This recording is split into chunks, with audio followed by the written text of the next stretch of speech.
जनपद में आज ब्रह्म कुमारी ईश्वरीय विश्वविद्यालय द्वारा कार्यक्रम का आयोजन किया गया, जिसमें ब्रह्म कुमारी की बहनों और राज्य मंत्री कपिल देव अग्रवाल ने दीप प्रज्वलित कर कार्यक्रम का शुभारंभ किया।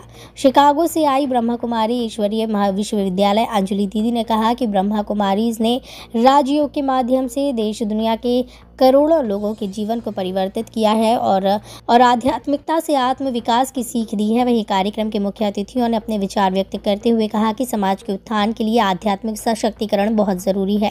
कार्यक्रम में अमेरिका के शिकागो से आई राजयोगिनी ब्रह्मा कुमारी अंजलि दीदी ने कहा कि दया धर्म का मूल है और अहंकार अधर्म का मूल है। आध्यात्मिकता से जुड़कर ही हम अपने में इन गुणों को जागृत कर सकते हैं। परमात्मा ही दया और करुणा के सागर हैं, उनसे ही हम अपने में इतनी दया और करुणा भर सकते हैं कि हर एक के लिए हमारे मन में शुद्ध भावना आ जाए। अंत में गांधीनगर मुजफ्फरनगर सेवा केंद्र की संचालिका राजयोगिनी ब्रह्मा कुमारी बबीता दीदी ने अपने आशीर्वचन के द्वारा संस्था का परिचय देते हुए संस्था की गतिविधियों पर प्रकाश डाला। उन्होंने बताया कि कैसे हम परम शक्ति परमात्मा के साथ स्वयं को जोड़कर अपनी आंतरिक ऊर्जा को सक्षम और प्रभावशाली बना सकते हैं। सभा में एक प्रतिज्ञा पत्र पढ़ा गया, जिसमें सर्व भौतिक भाईचारे, विश्व परिवार की भावना, सभी प्राणियों, प्रकृति और पर्यावरण के लिए प्रेम और सम्मान, सभी धर्मों का सद्भाव से सम्मान, मन वचन कर्म से किसी को दुख नहीं देने, मानवीय मूल्यों को अपनाने का संकल्प लेने का आग्रह किया गया। कार्यक्रम में रानी सक्सेना, सभासद ब्रह्मपुरी, विशेष त्यागी, लक्ष्मी दीदी, अंजलि दीदी, रेखा बहन, अमित आदि मौजूद थे। साकेत ब्रह्मपुरी क्षेत्र के अंदर ब्रह्म कुमारी ईश्वरीय विश्वविद्यालय का एक चेतना केंद्र यहाँ पर खुला है।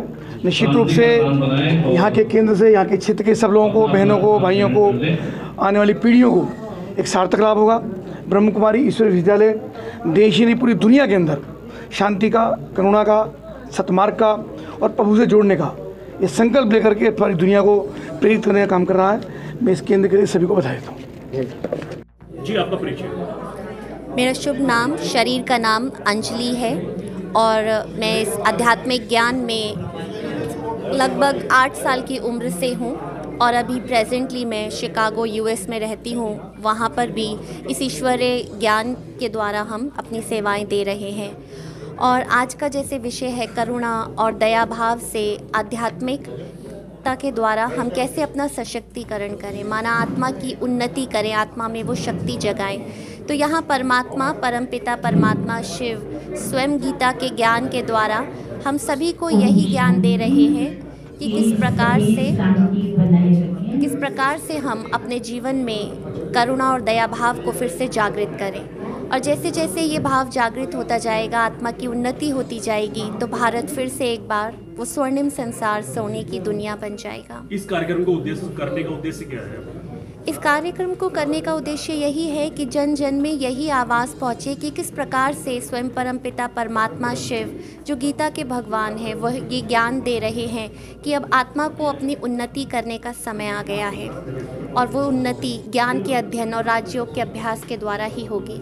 जनपद में कितने आपके आश्रम हैं इस तरह? पूरे वर्ल्ड में अराउंड 140 to 150 कंट्रीज़ में ब्रह्मा कुमारी ईश्वरीय विश्वविद्यालय के सेवा केंद्र हैं।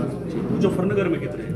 मुजफ्फरनगर में एट प्रेजेंट 2 मुख्य सेवा केंद्र हैं और ये तीसरा गीता पाठशाला है। क्या क्या कार्य होते हैं यहाँ पर? जैसे कि स्ट्रेस मैनेजमेंट और किस प्रकार से मन और बुद्धि को शांति की ओर लिया जा सकता है, कैसे हम अपने जीवन में प्रैक्टिकल लाइफ में, चाहे आप जॉब करते हैं, आप चाहे अपने गृहस्थ जीवन में रहते हैं या आप बिजनेस करते हैं या जीवन में कहीं भी है, किस प्रकार से मन और बुद्धि को शांत रखते हुए उस खुशनुमा जीवन को जिया जा सकता है परमात्मा की याद से, वही यहाँ पर सिखाया जाता है। स्वयं भगवान का ये ज्ञान हर आत्मा को दिया जाता है। जिस तरह का माहौल आज देश के अंदर, प्रदेश के अंदर चल रहा है, तो क्या कहना चाहते हैं? उसके लिए हम यही कहना चाहते हैं कि अब हर आत्मा को अपने अंदर वो दया और करुणा का भाव जागृत करने का समय है, जहाँ पर हमें हर एक आत्मा के लिए रहम की भावना होनी चाहिए। जैसे परमात्मा स्वयं करुणा का सागर है, क्षमा का सागर है, अब हमें भी हर आत्मा के प्रति शुभ भावना हो, क्षमा ही उनके लिए शिक्षा बन जाए, सभी के लिए